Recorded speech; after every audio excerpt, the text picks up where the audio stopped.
अभी ईद की रौनक बुझी भी नहीं थी और हमारी जड़ों पर एक नया फरमान लाया गया। पहले उत्तर प्रदेश में मुसलमानों को नमाज पढ़ने पर रोक लगाई और फिर सौगात में ये बिल लाया गया।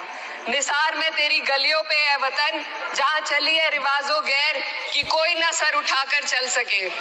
मैं सभापति जी आपको ये बताना चाहती हूँ कि ईद के मौके पर एक विधवा महिला अपनी लड़की के साथ मेरे पास आई और उसने बताया कि वह एक वक्त की प्रॉपर्टी में रहती है, वही उसके सर पर छत का काम भी करती है और उसकी रोजी रोटी भी वहीं से आती है। वो इस बिल को लेकर इतनी फिक्रमंद थी कि कहीं उससे वो उसकी संपत्ति ना छीन ली जाए। वो अकेली एक ऐसी महिला नहीं है, ऐसे लाखों लोग हैं जो वक्त की गरीब महिलाएं जो वक्त की संपत्ति से अपना रोजगार चला रहे हैं। और ये जो वक्त बाय यूजर क्लॉज के हटाने से लाखों वक्त की जायदाद अपना स्टेटस खो देंगी और लाखों लोग इसी तरीके के लोग सड़कों पर आ जाएंगे। वक्त क्या है, वक्त बाय यूजर क्या है? इसका ये मतलब है कि कोई जायदाद अगर सालों से दीन और भलाई के कामों के लिए इस्तेमाल हो रही हो तो वो खुद ब खुद वक्फ मानी जाएगी। हिंदुस्तान की अदालतों ने भी इस बात को तस्लीम किया है। वक्फ बाय यूजर सिर्फ वक्फ बोर्ड को ही मिली कोई खास सौगात नहीं है, ये बल्कि सभी अन्य धार्मिक ट्रस्टों को परंपरा और यूज के आधार पर बिना किसी डॉक्यूमेंटेशन के धार्मिक चरित्र को डिक्लेयर करने का राइट मिला हुआ है। भारत के संविधान के आर्टिकल 13 क्लॉज 3 में कस्टम और यूसेज को कानूनी वैधानिकता प्रदान करता है। इसी आर्टिकल से वक्फ बाय यूजर भी निकला गया है।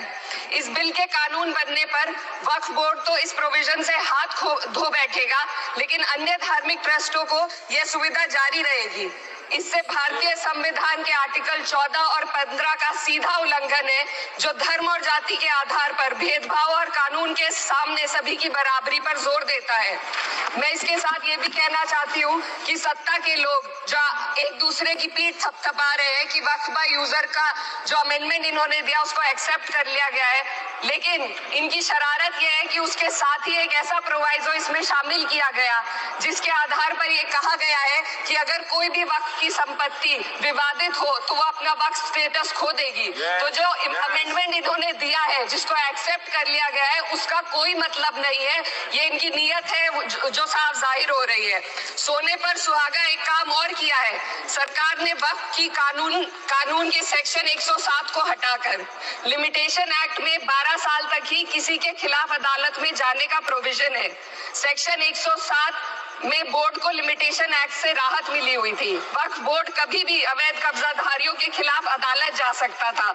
अगर ये सेक्शन ना हो तो अवैध कब्जा करने वाले लोग कानूनी प्रक्रिया का फायदा उठाकर वक्फ की प्रॉपर्टी को हड़प सकते हैं। अन्य धार्मिक ट्रस्टों पर भी ये लिमिटेशन एक्ट लागू नहीं होती, तो फिर वक्फ बोर्ड के साथ ये सौतेला रवैया क्यों किया जा रहा है? धर्म को देखकर दोहरी नीति क्यों अपनाई जा रही है? सेक्शन 107 और वक्फ बाय यूजर को अगर एक साथ पढ़ा जाए तो इससे लाखों वक्फ की प्रॉपर्टी पर कब्जा किया जाएगा। इसलिए ये बिल मुसलमान की भलाई का नहीं बल्कि उनके वजूद और विरासत को मिटाने का बिल है। हिंदुस्तान में बहुत सारे धार्मिक ट्रस्ट हैं जिसमें उस खास मजहब के लोग शामिल होते हैं और उसका इंतजाम करते हैं, और ये बात समझ में आने वाली भी है क्योंकि जो व्यक्ति अपने मजहब के रीति रिवाज को जितना अच्छे से समझ सकता है किसी अन्य मजहब का व्यक्ति नहीं समझ सकता। आर्टिकल 26 क्लॉज 2 के तहत धार्मिक संप्रदायों को अपने मजहबी इदारों के एडमिनिस्ट्रेशन का हक देता है, लेकिन वक्फ बोर्ड के बारे में इसको उल्टा किया जा सकता है। 2 मिनट सर प्लीज 2 मिनट। सरकार इसे एक सेक्युलर बॉडी मान रही है और इसमें गैर मुस्लिमों को शामिल करने की बात कह रही है।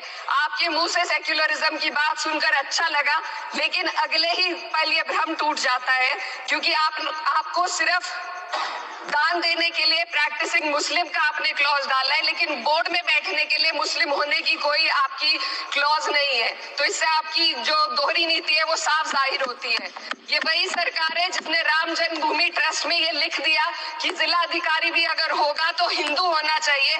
कोई मुझे बताए कि वहां पर सेक्युलरिज्म का रस क्यों नहीं घोला गया? सर आखिर में मैं अपनी बात को खत्म करने से पहले महिलाओं का मुद्दा बार बार उठाया जा रहा है। सरकार का कहना है कि बोर्ड में मुस्लिम महिलाओं को रिप्रेजेंटेशन देंगे। इस कानून से पहले भी मुस्लिम महिलाएं बोर्ड में मेंबर रह चुकी हैं और मिनिमम 2 का प्रोविजन था, उससे ज्यादा भी हो सकती थी। सर, मैं ये कहना चाहती हूँ कि सरकार ने महिलाओं के लिए ऐसा कौन सा नया काम किया जिसका ढिंढोरा सरकार का हर सदस्य पीट रहा है। इस बात की तायद अगर आपकी तरफ से कोई मुस्लिम महिला करती तो आप उसका यकीन भी करते, लेकिन अफसोस आपकी इतनी लंबी कतार में एक भी मुस्लिम महिला नजर नहीं आती है। सर, मैं खुद एक मुस्लिम महिला हूँ, मैं सिर्फ माइनॉरिटी महिला हूँ। इस सदन में हम सिर्फ 2 महिलाएं हैं और उस नाते से मैं ये बात कहना चाहती हूँ कि इस बिल के माध्यम से मुस्लिम महिलाओं को कुछ नहीं मिल रहा है, ये हमें कुछ नहीं देना चाहते, सिर्फ टोकनिज्म हमारे नाम पर बनाकर एक नैरेटिव मीडिया में चलाना चाहते हैं। तो ये बिल मुसलमान की भलाई का नहीं, उनकी पहचान को मिटाने का है। सर,